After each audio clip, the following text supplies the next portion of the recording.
We have seen the Earth from afar and have realized that we are all passengers on a lonely spaceship, locked into orbit around the sun that supplies us with light and energy. Supported and protected by a thin layer of atmosphere. We've become aware that our resources, while ample today, are limited and irreplaceable, and must eventually be surveyed and managed on a global scale. Observing and studying the Earth from space may yield the greatest dividends from our manned spaceflight capability. With the exploration of the moon as a goal, we have created the basic technology of manned spaceflight.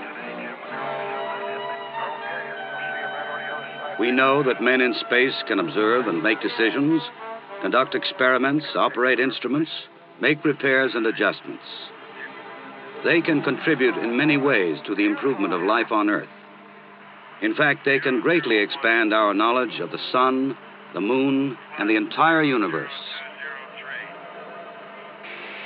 But to do that most effectively, we must learn how to extend man's residence in space, determine what needs to be done, the full scope of tasks that men can perform, the best way to perform them, what instruments are needed, and how to build them.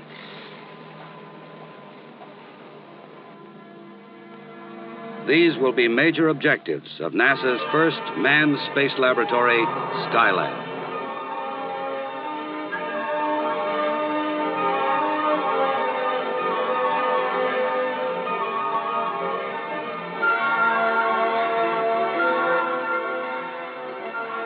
Skylab will be launched in 1973. Three-man crews will live and work in Earth orbit for weeks at a time on separate missions over a period of several months. They will collect experimental data on behalf of many of the world's foremost scientists who conceive the experiments and will interpret the results.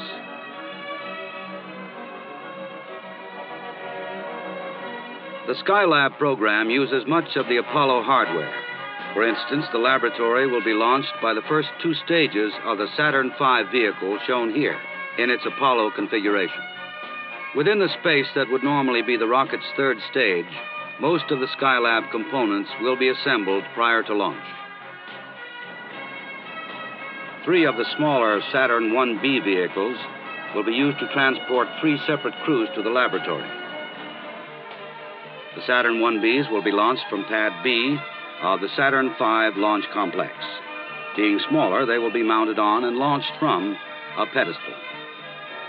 All vehicles and payloads will be assembled in the huge vehicle assembly building and transported vertically to the launch pads. The Launch Control Center, built for the Saturn V, will be used for all four launches.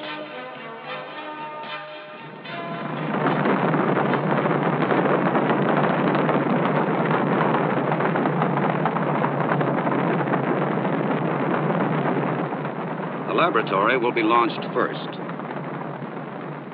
and placed into a near circular orbit at 235 nautical miles altitude and a 50-degree angle with the equator. This high angle permits Skylab to fly over all of the United States except Alaska, and in fact over about 75% of the entire surface of the Earth. After reaching orbit, the protective fairing is jettisoned. The craft is stabilized, and the telescope mount is rotated to point the telescopes toward the sun. Solar panels are folded during launch, then deployed in orbit to convert sunlight into electricity to operate the telescopes and provide power for the rest of the laboratory.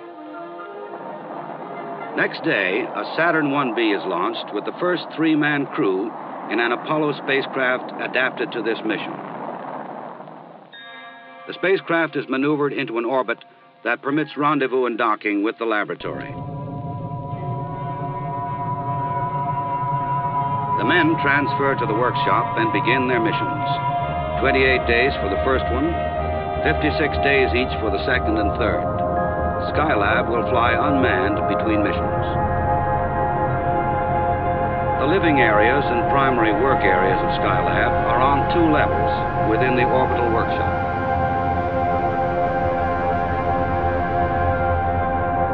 Using mock-ups, we can see some of the details. On this level, there are 4 rooms. This is a ward room where the men will eat and relax.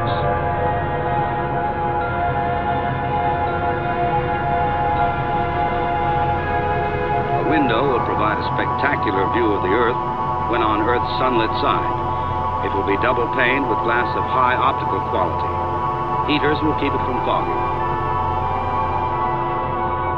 During off-duty hours, the men will enjoy reading, listening to taped music, to radio transmissions from Earth, and will communicate with their families.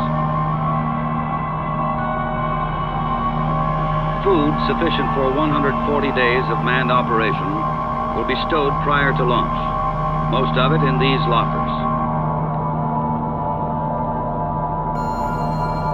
The food management area of the ward room is similar to an earthbound kitchen.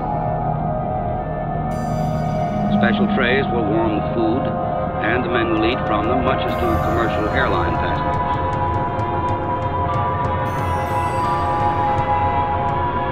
For privacy, there are 3 compartments for sleeping.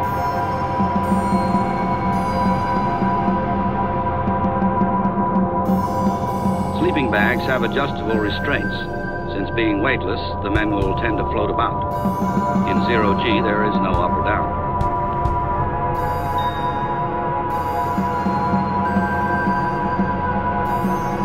Garbage, waste paper, soiled clothing, and so on will be bagged and placed into a storage tank.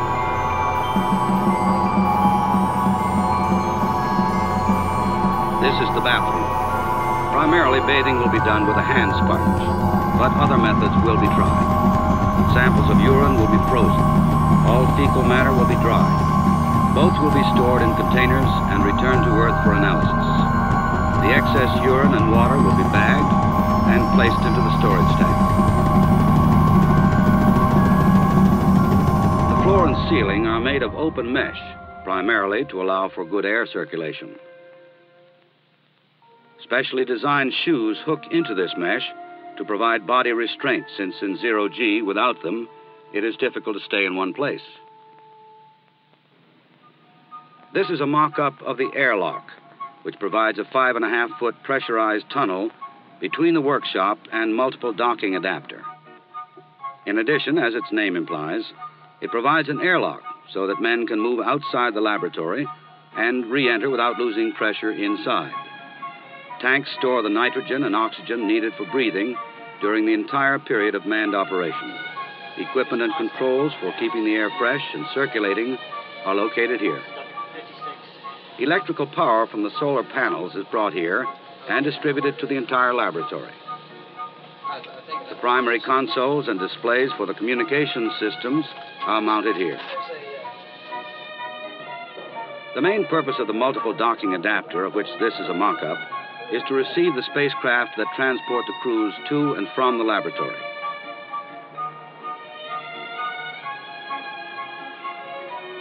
The main docking port is at the end, and there is an emergency docking port on the side. But the docking adapter is also a workstation.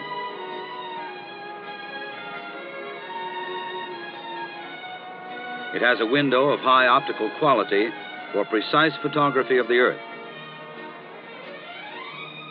and will have instruments and controls for many Earth observations. The control station for the solar observatory is located here. From this station, an astronaut scientist will scan the sun, train the telescope mount, and record the sun's radiations. Approximately 50 scientific investigations will be performed during each mission. Here are a few examples that serve to illustrate their type and scope. At intervals during each flight period, the metabolic rate of each astronaut will be measured at rest and when performing a calibrated exercise on a bicycle ergometer, which records the energy being used, while a metabolic analyzer records the volume and constituents of exhaled breath. These tests will show how prolonged weightlessness affects breathing and measure the energy consumed by physical activity.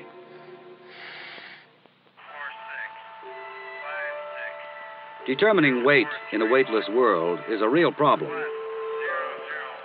With no gravity, there is no weight, and normal scales cannot be used. But there is mass, and many of our biomedical experiments require its measurement.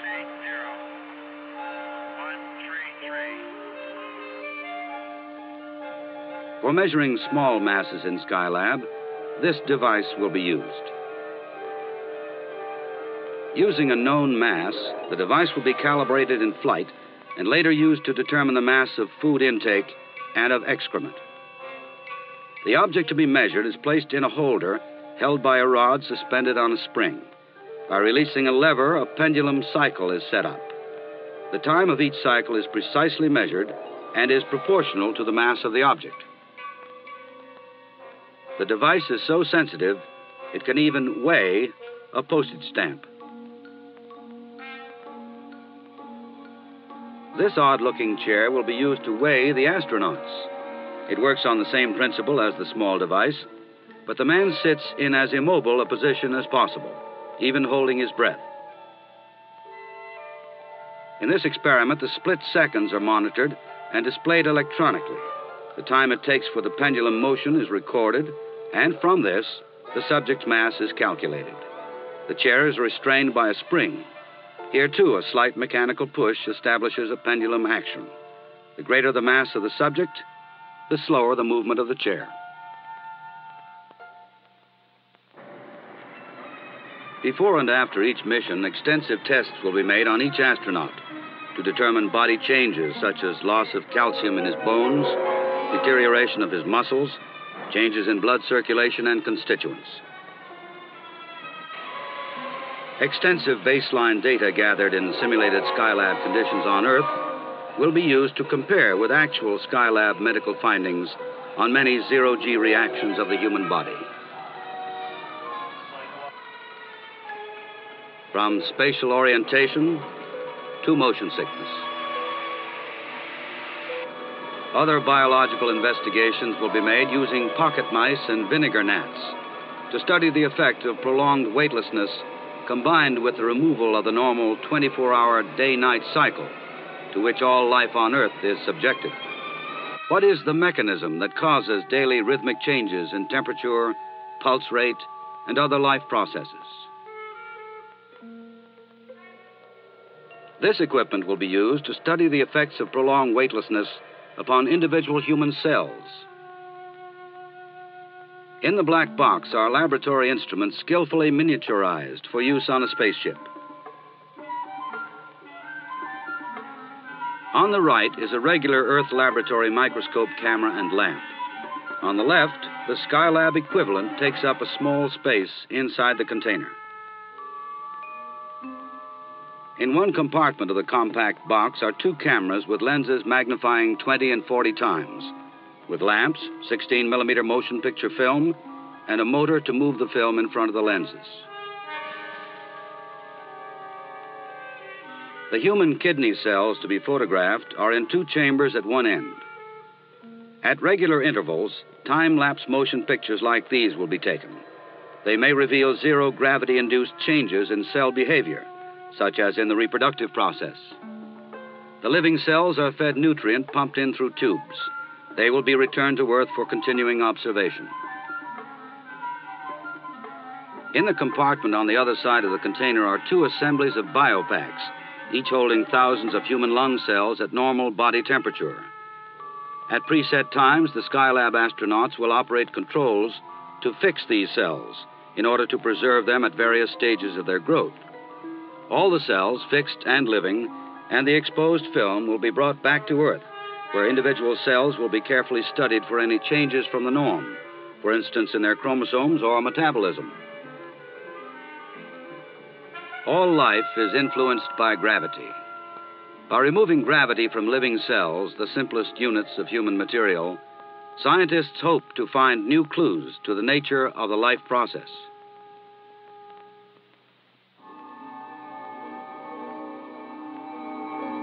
To learn more about the sun, extensive studies will be made during the entire Skylab mission.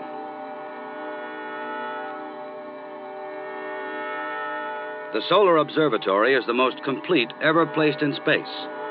It includes a specially designed telescope mount that will point the telescopes precisely to selected areas of the sun and the gases that surround it, and hold the entire laboratory steady while the radiations are being observed and recorded. 8 telescopes are mounted within a cylindrical shroud that will have a liquid cooling system to keep the entire assembly at a constant temperature. Through these telescopes, measurements of solar activity will be made simultaneously in different wavelengths, in white light, ultraviolet, and X-ray regions. Most of the data will be recorded on film, some on tape. Exposed film will be recovered by astronauts going outside the laboratory, and unexposed film inserted into the cameras. Film will be returned to Earth for processing and analysis. The tape data will be transmitted to Earth by telemetry.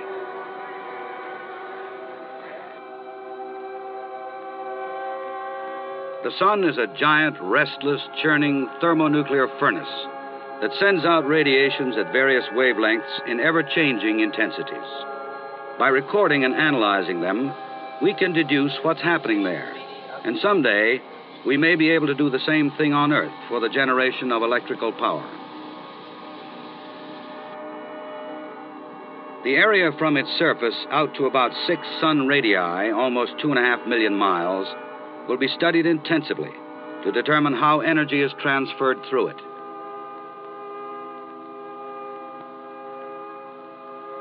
The surface of the sun is about 10,000 degrees, but the corona, the envelope of fiery gas that surrounds it, is about 2 million degrees. How does a surface so much cooler generate such extremely high temperature? We hope to find out. Special attention will be given those violent explosions called solar flares. What causes them? What is the source of their energy? How does the energy get out? Why do their frequency and intensity vary according to an 11-year cycle?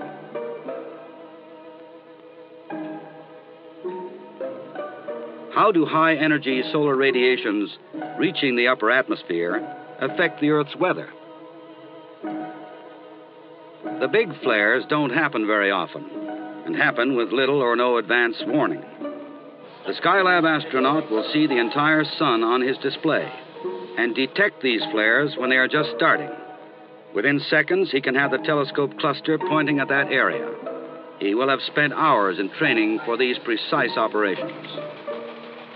He will be in direct communication with the principal investigators on the ground, who, in turn, can quickly consult with various ground observatories around the world when their detection of solar activity requires Skylab's closer look.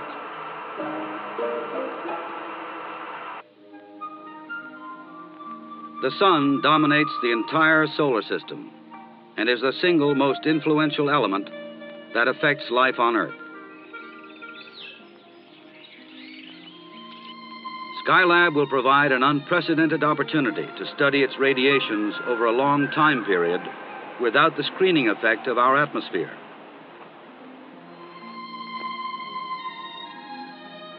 We will gain experience in operating a complex set of instruments in Earth orbit. This will help us build future scientific laboratories and observatories for operation in space. In another area of research, instruments of various types will be extended through scientific airlocks into outer space, in some cases as far as 18 feet at the end of a boom. These instruments will be observing and measuring such things as meteoroids, micrometeoroids, water vapor, particles that can contaminate optics, cosmic rays, and solar activity. This experiment, furnished by the government of France, will scan large segments of the heavens for ultraviolet radiations. Another one will determine what happens to ultraviolet as it passes into the ozone layer of the atmosphere. Various experiments with materials and processes will also be tried on Skylab missions. Experiments never before possible will be conducted in the sustained zero gravity. Here are crystals growing in a laboratory on Earth. Their growth seems to be shaped and limited by the effects of gravity.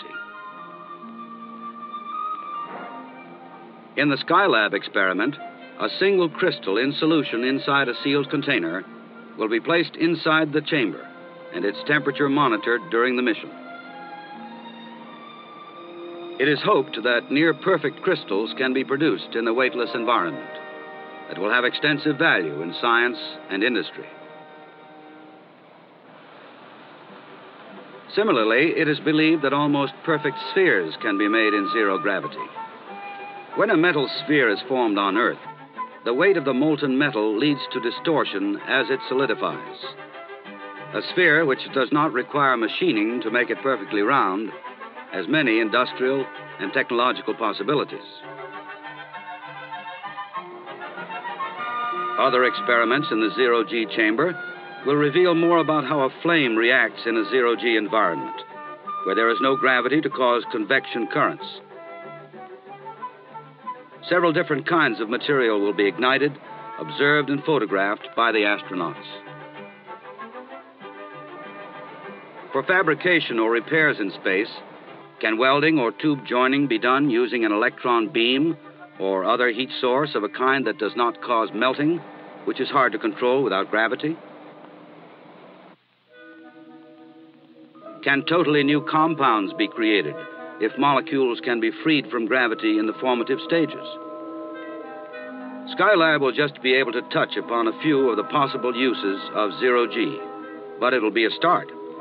The ultimate promise in nature's gift of this new dimension cannot yet be foreseen. The Skylab Earth Resources Experiment Package includes 5 different kinds of sensors for studies of a variety of Earth conditions, from measuring moisture in the soil to identifying contamination in large bodies of water, from detection of underground and under-ocean rivers and springs of fresh water to the heat output of cities and the design of even more advanced microwave, radio waves, infrared, and similar scanners for the future. Extensive tests will be made in sensing and recording the different patterns of light and heat radiated by different types of Earth terrain.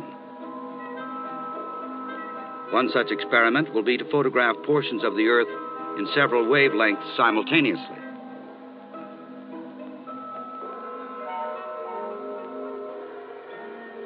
And to do it for many types of surfaces. The objective will be to determine what film and filter combinations provide the best data for surveying Earth resources. Teams on the ground will survey selected areas to determine exactly what's there. This will assure accurate interpretation of the data recorded by air and space scanners and identify and confirm the unique signatures revealed by such differing areas. Skylab's role in developing instruments and techniques for such studies is an indispensable link in our nation's total Earth Resources Survey Program, which will use aircraft, ground research, and unmanned satellites, especially the Earth Resources Technology Satellite, as well as Skylab, with several government, university, and private industry groups cooperating. People in many diversified occupations will gain valuable knowledge from Earth resource studies when the technology is fully developed. We shall be able to make a worldwide agricultural census every few days and detect the spread of crop disease in wide areas in time to do something about it. A single snapshot from one of the Skylab cameras will cover 6,400 square miles in 5 different wavelengths. We shall get advance information on feed and pastures, and shall get current data on the locations of migrating fish. Such techniques may lead to increased abundance in the world's food supply. Finally, but not least important, our youngest citizens will benefit from their personal participation in the Skylab program. Some activities and experiments to be performed by the astronauts are being proposed by students in school projects across the country. Television broadcasts and tapes from Skylab are planned to bring selected activities directly into the classroom while they're being carried out. NASA is providing America's first experimental space station to open new opportunities for research and applications that will enrich the lives of all the billions of people on Earth.